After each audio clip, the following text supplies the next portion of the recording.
ওখানে দেখেন GPS tracker আমাদের এই প্রাইভেট প্রতিষ্ঠানসহ, যেমন আপনার গোল্ডেন লাইন, শ্যামলী, হানিফ পরিবহন এবং আমাদের বিআরটিসির গাড়িগুলোতে কিন্তু জিপিএস লাগানো আছে।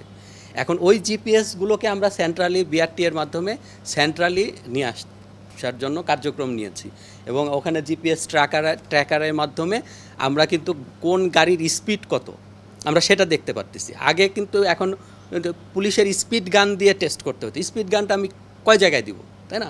কিন্তু আমরা যদি এই জিপিএস লোকেশন ট্র্যাকার দিয়ে আমরা কিন্তু গাড়ির স্পিড, অতিরিক্ত স্পিড আসছে কিনা সাথে সাথে সে কিন্তু অ্যালার্ম দিচ্ছে। তো ওই ড্রাইভারও আইডেন্টিফাইড, গাড়িও আইডেন্টিফাইড।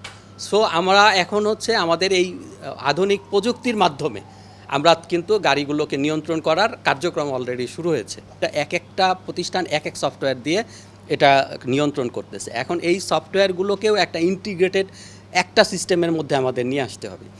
তো এইটা নিয়ে আসতে হলে প্রত্যেকটা পরিবহন তাদের সঙ্গে বসতে হবে এবং টেকনোলজিগুলোকে মার্জ করে একটা সেন্ট্রাল টেকনোলজির মাধ্যমে, এবং এটার সাথে আইন প্রয়োগকারী সংস্থা, পুলিশ, তারপরে বিআরটি, এই আমাদের সংস্থাগুলোর মধ্যেও একটা তৈরি করতে হবে, সেতুবন্ধন তৈরি করতে হবে আর কি, করে তারপরে আমরা এটাকে রেজাল্টে আনতে পারবো। আমরা তো অনেক ক্ষেত্রেই পিছিয়ে, সেটা তো আমরা সবাই অনুভব করি। আসলে খালি অনুভবই করি, কিছু করার থাকে না। হ্যাঁ, এটা তো বাস্তবতাকে আমি ওভারল্যাপ করা আসলে যৌক্তিক না।